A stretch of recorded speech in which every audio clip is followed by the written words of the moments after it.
Have you ever heard someone say, I can't vote? Do you know someone who doesn't know whether they can or can't vote? Would you like to know if, how, and when you can vote in your state?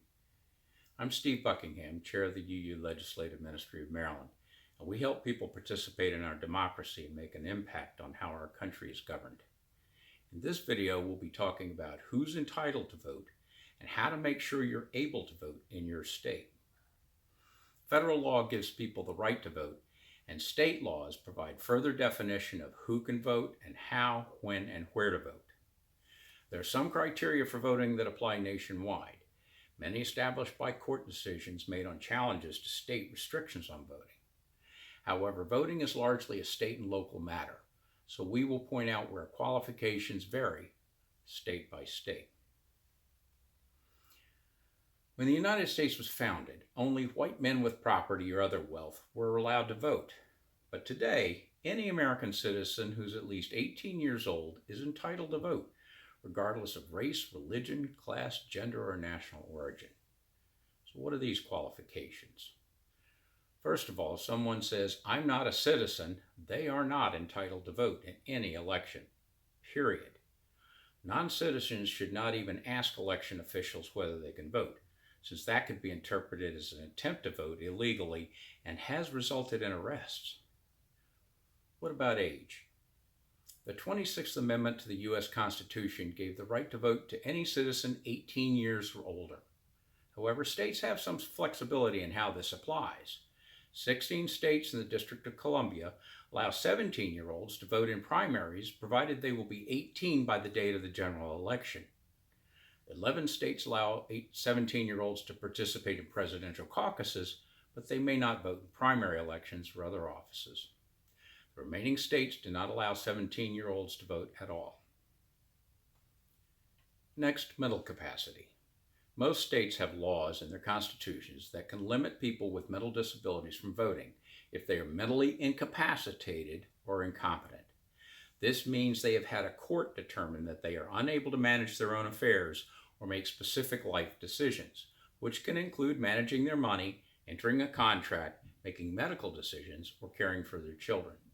These people may not be allowed to vote, whether or not the court decision specifically says so. What about residency requirements? Are you worried that you haven't lived in the state long enough? Since the 1972 Supreme Court decision, states can limit voter registration up to 30 to 50 days ahead of an election, but anything beyond that is unconstitutional. What if you don't have a home or permanent residence? Here the courts have clarified that anyone can register to vote if they meet other criteria.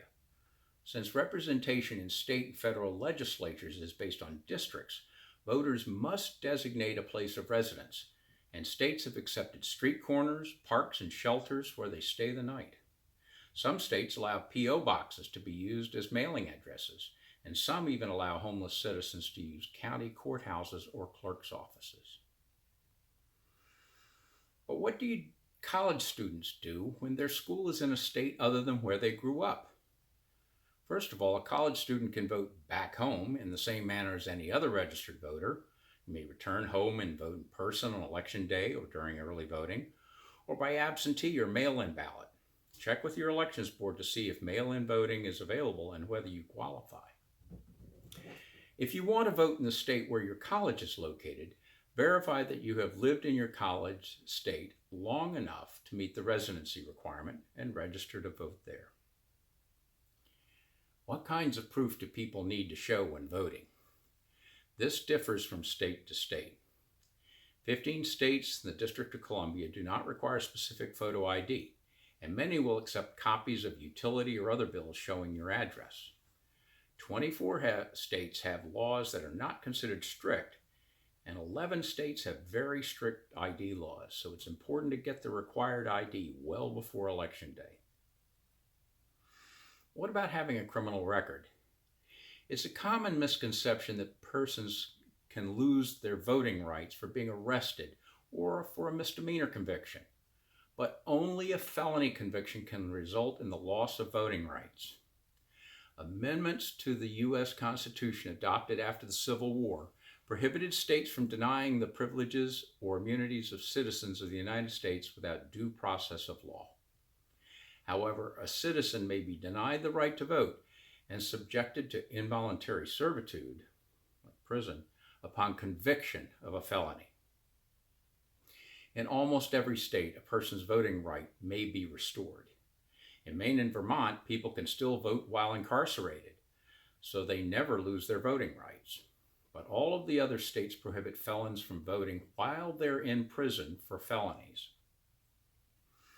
Voting rights are restored upon release immediately in 17 states and the District of Columbia, which allow those on parole or probation to vote. But you must complete parole in 3 states before regaining your rights, and you must complete probation in 17 other states before you get the right to vote back. 11 states further restrict voting by ex-felons depending on the crime, with some requiring additional waiting periods or payment of all fines and costs. In 7 states, people are permanently disenfranchised for some or all felonies, unless restored by the governor. Kentucky and Virginia prohibit almost all ex-felons from voting permanently, although their Democratic governors recently restored voting rights for over 140,000 people, ex-felons in each state.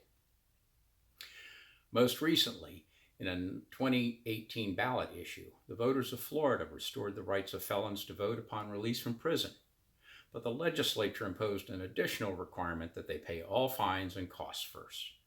This requirement was upheld by the Florida Supreme Court. That's it. If you meet these qualifications, you can vote. But in every state except Nebraska, you'll need to register beforehand. We'll cover registration and voting processes in another video, when we also talk about how to overcome possible barriers to exercising your right to vote. Now you know your voting rights. It's up to you to exercise those rights. If you're looking for more tips on voting, then be sure to like us below and subscribe for more videos like this one. Thank you.